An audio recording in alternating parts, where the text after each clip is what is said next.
Welcome back to Let's Play Metal Gear Solid 4.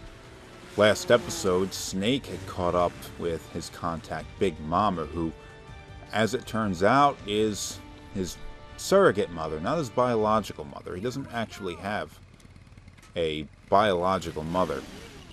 But this woman's probably as close to that as you can get. She carried him into term and all that, along with Liquid.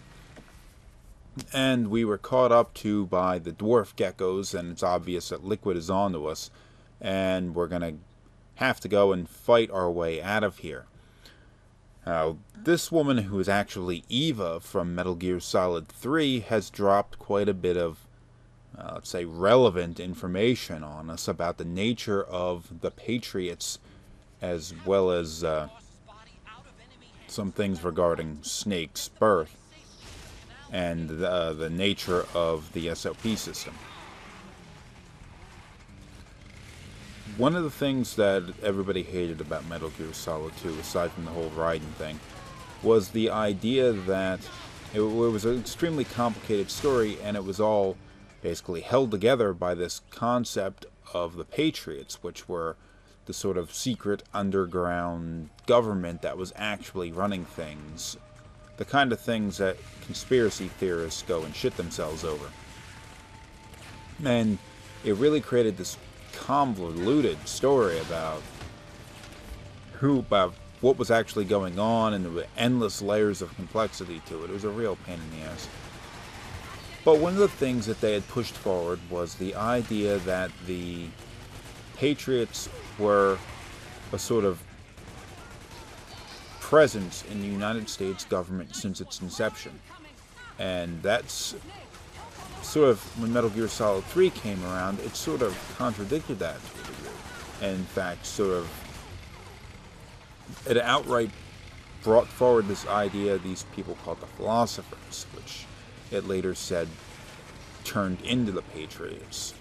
But there was no real direct line of succession there, because the Philosophers were basically different people. But now we see the origin of the Patriots. We see where they came from, and we see what their purposes were. And they were actually the people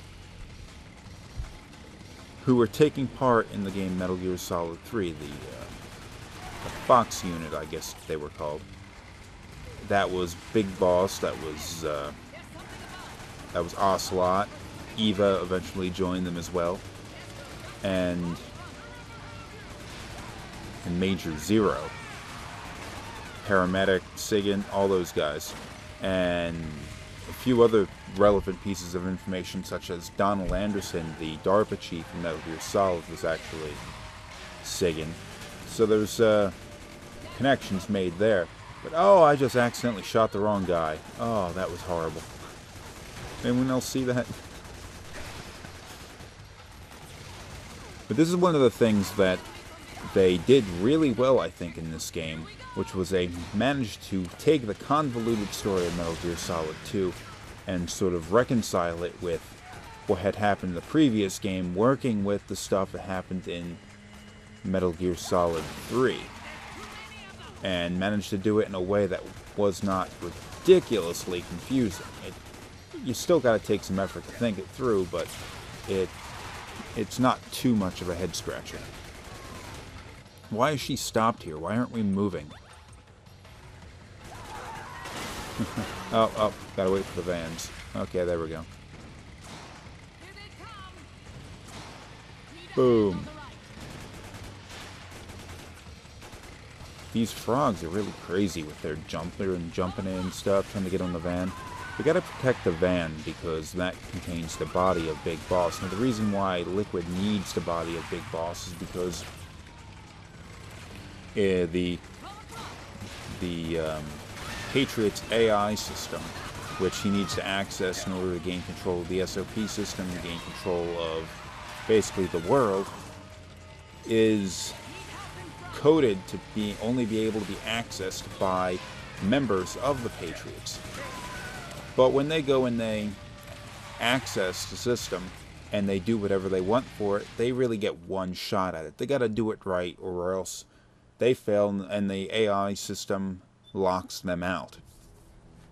Now, Liquid already tried to do this with the DNA of Ocelot, and that didn't work out.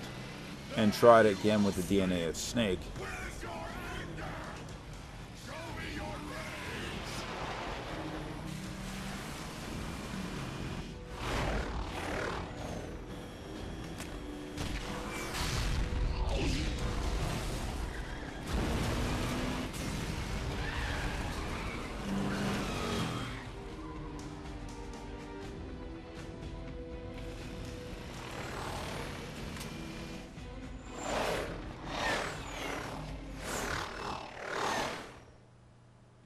They tried it again with the DNA of Snake, which, although he was never one of the Patriots, his DNA is close enough to Big Boss for possibly for it to confuse the system. And now they're going after the actual body of Big Boss in order to use his DNA. And that should give them another try to have access at it. Well, so we got to protect that. We got to prevent that from happening. And here we are on our motorcycle trying to get away, and we're being chased by Raging Raven, one of the B&B units. Now, we've already killed, what was that, his name wasn't Decoy Octopus, it was, Laughing Octopus. We've already defeated Laughing Octopus, so this is the next member of the B&B units. Now, all four of them are women, as was noted by Drebin, who we haven't seen in this chapter. Oh. But she's flying around and she's going to be blowing stuff up. And it's not just Raging Raven that we have to worry about. There are a number of unmanned units, these things flying around with their launching missiles and stuff. And they're another thing we have to worry about. Oh, geez. We still have the PMCs chasing after us, too.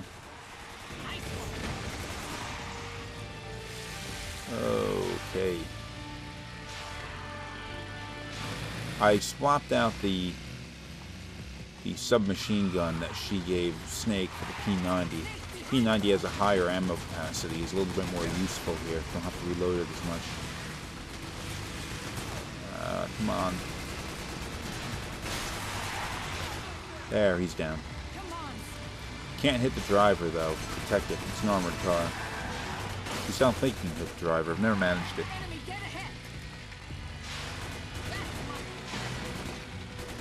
I'm getting a lot of Drebin points for gunning these things down. You get Drebin points for destroying these. I'm not sure why. I mean, I know gameplay-wise why they do it, but I'm not sure why Drebin would award Snake points for destroying these unmanned units unless he's going to go around and start salvaging their parts or something like that.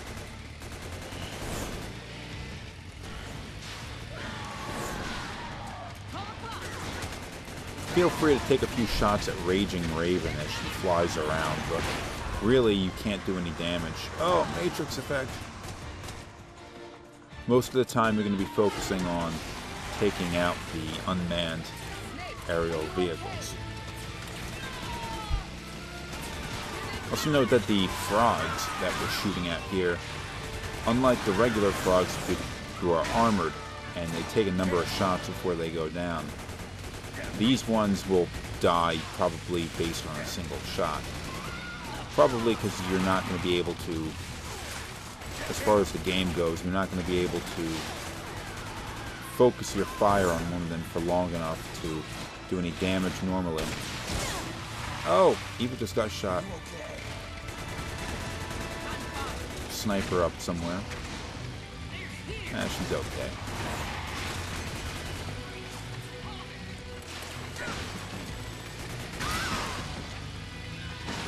So many explosives placed from the street. What's that all about? Seems kind of dangerous, doesn't it?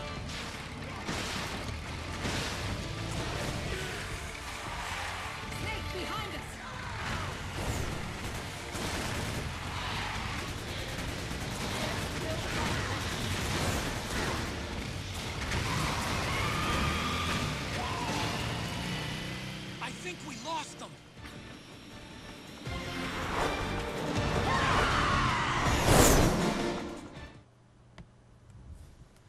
And it looks like we've made it.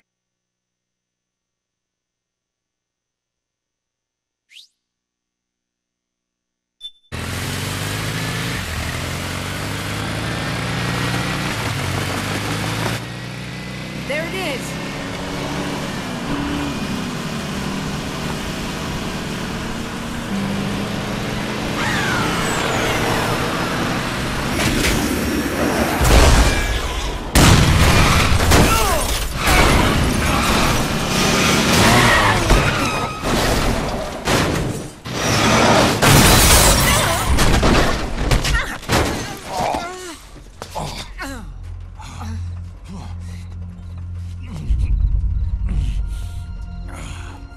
Are you okay?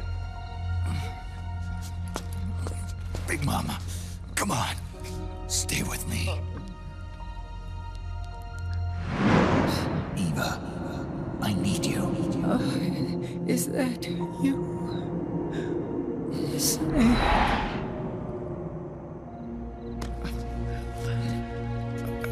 Mother's work is never done.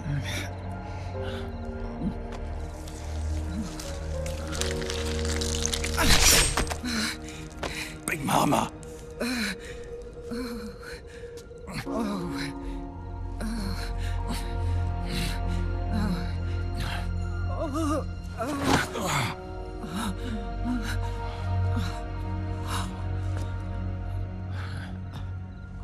Where's the van? Over there.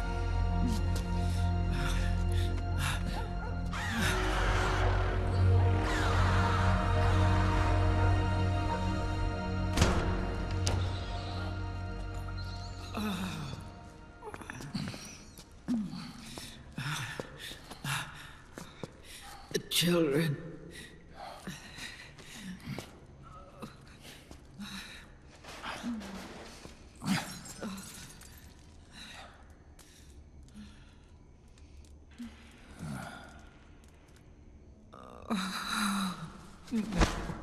No. I'm so sorry.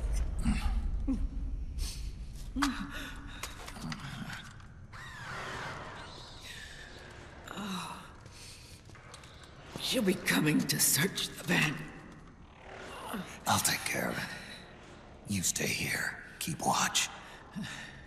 I'll contact the children. Here. Take this. Snake, come back in one piece. I will. Promise me.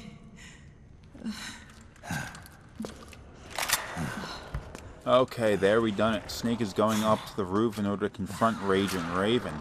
That's going to happen in the next episode, so thanks for watching. Come back for the next one and we'll take on that crazy bitch.